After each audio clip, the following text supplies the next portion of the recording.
So my husband and I, we don't have any kids, um, and we were a family of three: Charles, my husband, me, and our cat Tilly.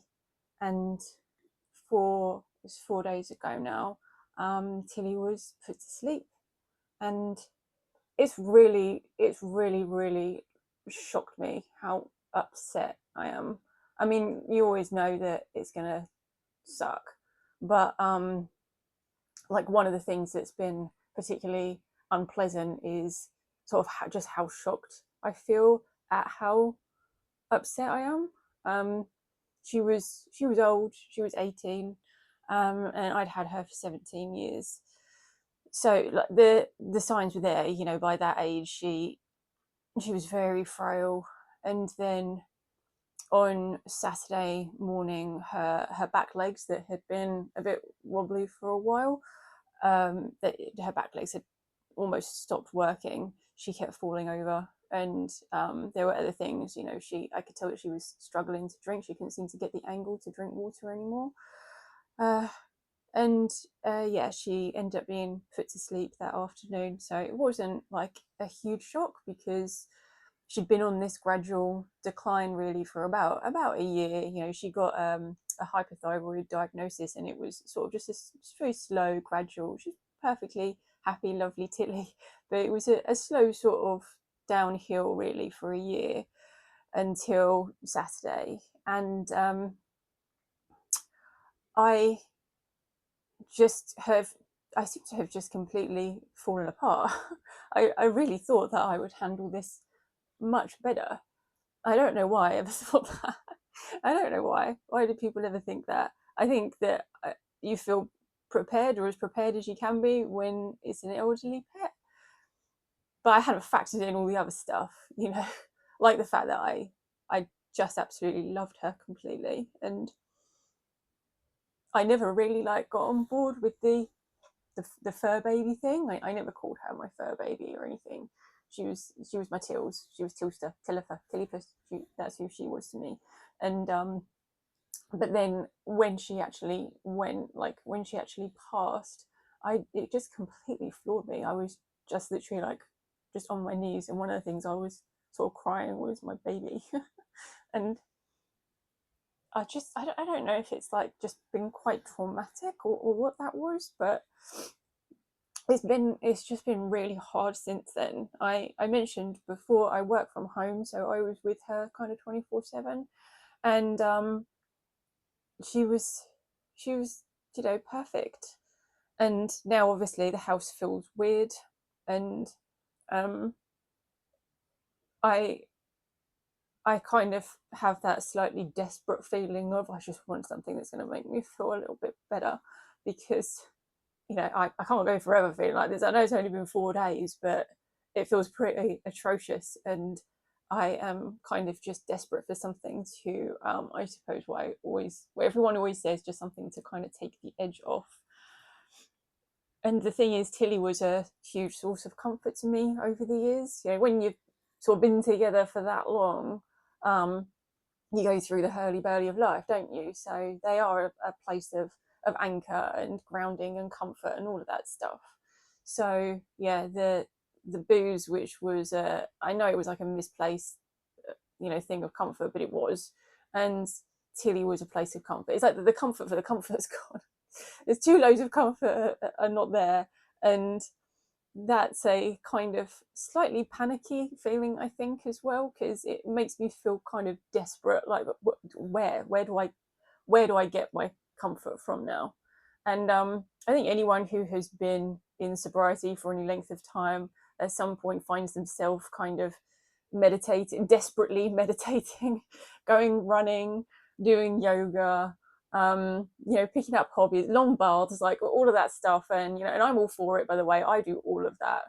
And I completely see the value that it has. Like I said, I think that is part of my life as well. I used to laugh at people who did all that stuff, and now I am one of those people. But it's kind of not enough in a way right now.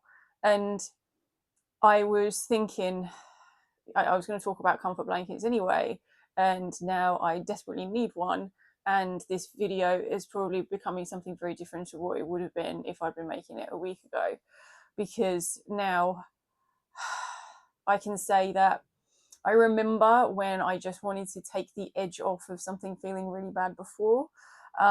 This is within my last 2 years, or like nearly 2 years of bumpy sobriety.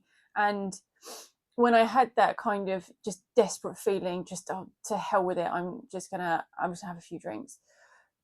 The thing that I realized is that that drink, that first or second drink that feels like relaxation and feels like comfort, when you've been sober, stone cold sober for quite a while, that's not there anymore.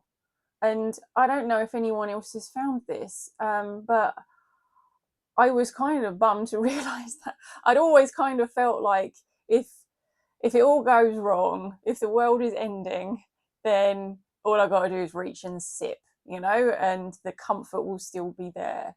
I was one of those people who didn't throw all of their bottles out straight away. Like, booze was lying around forever. I still get emails from Alcohol Change UK and Majestic Wine Warehouse. That's like how in the middle I've always been. And I've always found some kind of comfort, I think, just from having booze lying around the house, because of a sense of if it all goes wrong, then it's always there. And I think this is actually mentioned in the Lost Weekend, when the guy, I'm sorry, I can't remember his name, he's about to go on his weekend bender, and he goes to a bar and he orders a whiskey. And it says in the book about now that he had it in front of him, he didn't need to drink it. And it was very telling, because I remember reading that at the time and thinking, I know exactly what he means.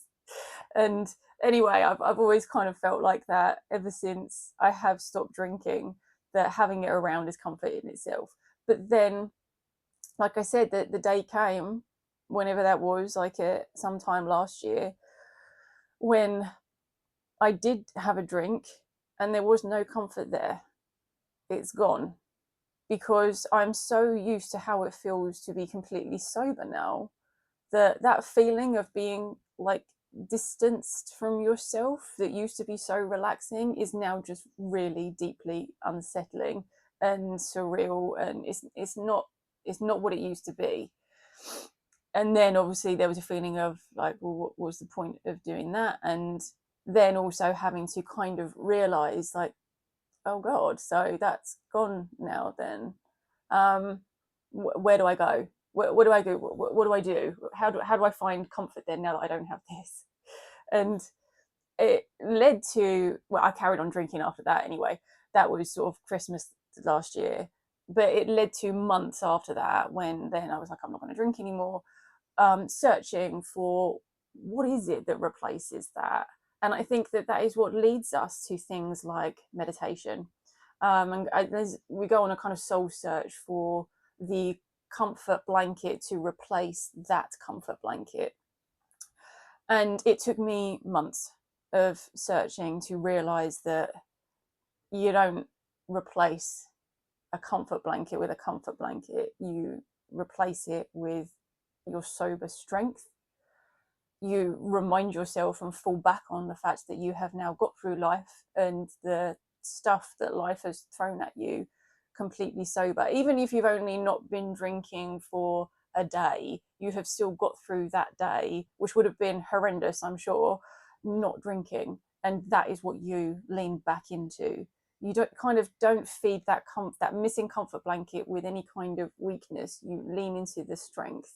And that is what I've been reminding myself of for the past 4 days. And I got to tell you, half the time I'm not listening to myself, because half the time it just sounds like hard work, and I just desperately want the easy. It's so easy, isn't it? Just the easy, quick bit of relief. But I also know that that thing about the only way out is through is also very true. And that if I have a drink, or if I just say, oh, to hell with it now, then all I'm doing is hitting a pause button on it. And actually, I'm so desperate to get out the other side of this that hell no, I would just keep going until I get out the other side, because the thought of just prolonging this, which is all that it would be doing if I was now just to sink into a bottle of wine, it would just be prolonging it. I absolutely cannot do that. I need to push on through to the other side. I just hope that that's sooner rather than later, because it does feel pretty intolerable at times. Um, and I had a moment earlier where I realized that within all of this, if you sort of unpick the missing her and the want, the wanting her back, the thing I really know is that inside of that is this very, very beautiful love. And the moment that I really felt that, then the wanting and the missing her for a moment, just for a moment, it sort of faded away. And I was able just to feel that love for her. And that was comforting. And that was like a little beacon as well of, this is the way through. I didn't really know in that moment how that was going to be. I think even since then, like I said, it's only been a matter of hours, but I've really sort of stayed there with that feeling and tried to understand it more. And I think that it's gratitude. It's just leaning into that love and being very, very grateful for the time that I had with her and the years that I had with her and the comfort that she did bring me and the joy that she brought to my life. Because as much as I miss her and I want her back, I know that that is about resistance and not accepting what has happened. And when it's about, I love her and I'm so grateful for having her, then that is more about acceptance, and that is more the route through. And don't get me wrong, like that, it doesn't last for very long. Before I know it, I'm just back to missing her and I want her again. But I feel like I have found the avenue anyway. There's the other part of it, obviously, which is change, because whenever there's a big loss, there's always change, and change just takes its own time. And I understand that. I don't know how long it will take. I don't know how long it will be that the silly things like I come downstairs in the morning and I would normally pick up her food. The first thing I would do is pick up her food bowls, and she'd come running over and say good morning and give her breakfast. And I don't know how long it's going to be before that doesn't feel weird and empty. And coming home, at the moment, coming home is probably the worst part, because I'd come in through the front door, and before I even took coat off or shoes off, I would walk straight through to go and see Tilly.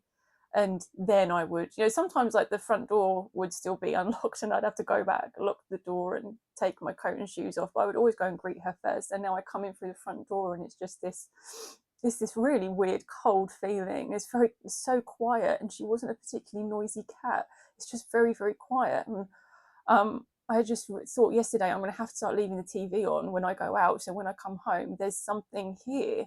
I can't wait for when these things have moved on long enough that there's a new normal, and hopefully I feel a bit more complete. My husband's being wonderful. He adored Tilly as well, but Tilly was very much my cat. I had her for 17 years, and my husband and I have been together for 7 years. So yeah, he loves her and he's sad, but I don't there's other things going on as well. Like we've got a family funeral on Friday and stuff. So it's a bad week. It's just a really bad week. And I'm just looking forward to getting out the other side, really. And there's a mixture in there of just kind of clinging on and being patient, and all that self-love stuff that people talk about. I hate all that, really, but only because I've never really understood what it's meant to look like.